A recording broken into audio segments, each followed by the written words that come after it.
Halo semuanya, apa kabar? Semoga kalian semua masih dalam keadaan baik. Kembali lagi berjumpa dengan saya, si Gembel, dalam alur cerita sebuah film. Di episode kali ini, saya akan menceritakan sebuah film yang berjudul The Monk in the Cycle Space. Alur film yang saya rasa cukup aneh. Oh ya, tapi bagi kalian yang belum menyempatkan diri buat subscribe channel ini, saya persilahkan dengan senang hati untuk subscribe channel ini. Tapi bagi kalian yang sudah subscribe channel ini, saya ucapkan banyak-banyak sekali terima kasih. Sebelum kita berlanjut ke alur ceritanya, mari kita saksikan dulu yang mau lewat berikut ini.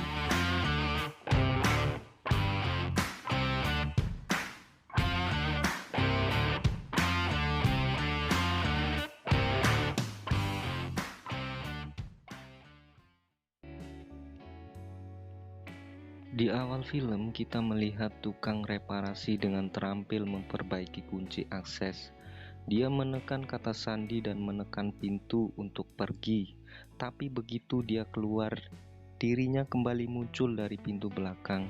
Ini adalah tampilan yang persis sama. Kemudian ia berhenti dari sini dan mencari tahu apa masalahnya. Ia berbalik dan pergi melalui pintu belakang. Ini aneh. Kenapa melihat diri sendiri lagi? Dia menutup mulutnya dan tidak percaya dengan semua ini. Dia mulai menekan kata sandi lagi dan itu pun masih terjadi. Pintu depan dan belakang akan muncul diri sendiri lagi. Ini aneh, sungguh aneh. Untuk dijelaskan, apakah ada masalah dengan pintu? Dia mengambil tas untuk menahan pintu. Dia pikir jika berlari dengan cepat, maka dia akan bisa keluar dari situ. Kemudian dia mulai berlari dengan cepat. Melihat situasi seperti ini, nampaknya dia tidak bisa keluar dari sana. Ini sangat aneh, menakutkan untuk dipikirkan. Jangan panik ketika ketemu masalah dalam hatinya. Makan dulu supaya bisa lebih tenang. Ini bukan suatu masalah yang besar. Saat ini harus menenangkan diri untuk mencari jalan keluar. Jika aku sudah putus asa dari awal, mungkin selamanya akan terkurung di sini. Dia melemparkan bungkus makanannya keluar dan bungkusan mengenai lagi melalui pintu belakang. Dia terjebak di dalam ruang siklus mati. Dia tidak bisa menelepon polisi ataupun memanggil seseorang. Dia hanya bisa mempelajarinya sendiri. Waktunya untuk memutar otak. Dia mencoba menyentuh dirinya yang lain, tapi dia tidak bisa mencapainya. Jika dia bergerak, dirinya yang lain juga mengikutinya. Buka pintu depan, pintu belakang ikut juga terbuka. Ini pun berulang tanpa henti. Kemudian dia tertidur di lantai dan mungkin saja dia merasa putus asa. Dindingnya pun juga sangat kuat, tidak mungkin dia bisa memecahkannya. Kemudian dia mencoba dengan pengukur dan palu baja. Dia sudah menggunakan semua alat, tapi tetap saja tidak ada gunanya. Kemudian dia berolahraga sejenak untuk menenangkan diri dan tertidur sebentar untuk memulihkan tenaganya lagi. Dia mulai bermain dengan dirinya yang lain. Kemudian dia mulai bermain dengan seru seperti di rumah sendiri. Bahkan dia menggunakan pengukur untuk berlompat tali. Lalu dia berjongkok ke pojokan sendirian. Dia lalu mulai menari. Mungkin dengan menari dia tidak merasakan kesepian lagi. Tukang yang semangat harus tetap bertahan agar bisa keluar. Dia mulai berulang kali untuk membuka pintu itu. Dia sangat marah, kemudian mengetuk pintu itu. Kali ini dia mendengar suara mesin yang berhenti. Kemudian kedua pintu berhenti. Apakah dia mati di sini? Dalam hatinya. Tukang bertindak dengan cepat untuk segera memperbaiki pintu itu lagi. Dalam proses ini, sebuah bola hitam tiba-tiba masuk menggelundung begitu saja dari pintu belakang. Kemudian bola pergi lagi sesudah tukang memasang alur listrik. Sebuah cahaya berenergi tinggi tiba-tiba muncul di dinding seperti cicak dan mengeluarkan suara ledakan. Tegangan yang sangat tinggi hampir saja membutakan matanya. Lalu tukang itu segera memutuskan kabel dan ruangan menjadi tenang. Pada saat itu pula pintu belakang tiba-tiba terbuka. Dua orang membawa wanita aneh kemudian pergi dengan cepat. Ia berpikir apakah yang terjadi. Ada banyak sekali pertanyaan dalam benaknya. Dia segera mengikuti orang-orang itu keluar. Tapi kali ini dia tetap terkurung kembali di dalam ruang siklus mati. Awalnya emosinya sangatlah stabil, tapi saat dia melewati kesempatan ini, tiba-tiba dia menjadi sangat emosional, seperti orang kerasukan ya. Kemudian dia menangis dan tertidur lagi di atas lantai.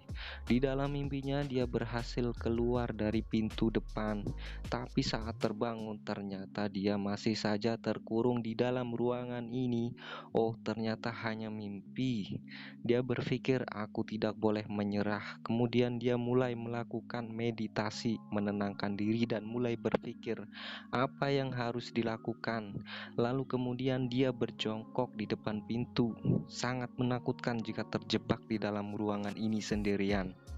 Di dalam pikirannya dia berpikir mungkin jika ada buku atau telepon, mungkin saja bisa menghibur dirinya yang sedang kesepian. Kemudian pintu tiba-tiba terbuka. Sejumlah makhluk tak terlihat pun berjalan masuk. Lalu tukang itu pun bersembunyi di belakang pintu. Dia berhasil selamat. Dia mencoba lagi. Dia memutuskan untuk segera memperbaiki kunci itu lagi. Tak disangka-sangka, dirinya yang lain pun muncul dari belakang pintu. Ini sangat aneh. Keduanya pun terdiam seketika. Orang itu langsung pergi, kemudian dia masuk kembali dari pintu depan.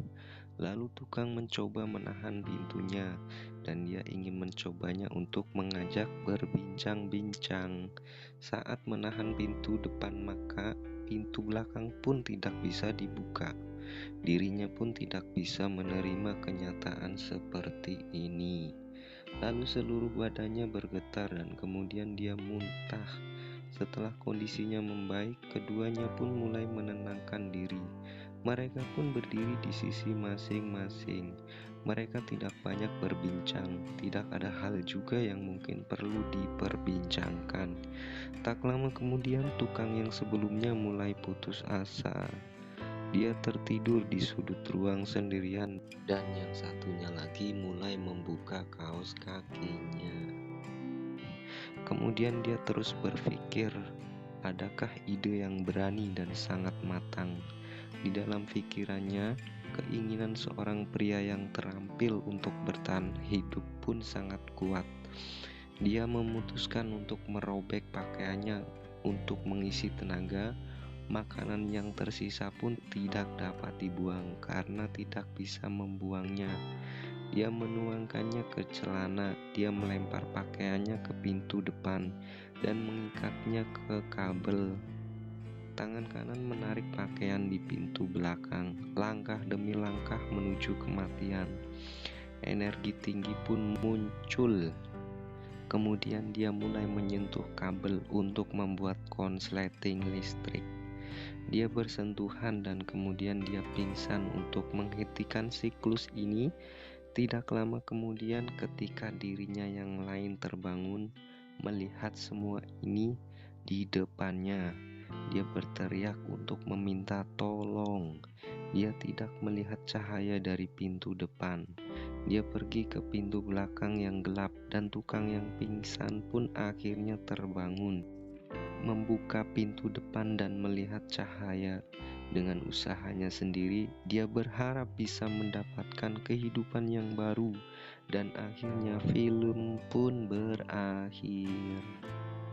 Apabila dalam menceritakan alur cerita film ini banyak sekali terjadi kesalahan dan kekurangan, saya mengucapkan permohonan maaf.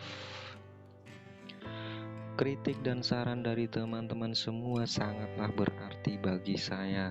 Silahkan tulislah di dalam kolom komentar supaya saya bisa mengembangkan channel ini